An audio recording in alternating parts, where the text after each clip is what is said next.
34 साल पहले दरिया का पानी साफ शफाफ था। मेरी तो चाय की दुकान भी थी, हम पानी को भी पीते थे, लोगों को भी पिलाते थे। लोग मछली बहुत पड़ते थे इधर, अब वो भी कोई नहीं है।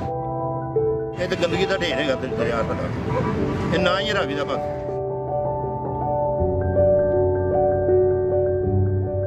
जितना भी लाहौर का सीवरेज का जितना पानी है ना, 1 to all टोटल इन्होंने लाहौर में रावी में डाला है।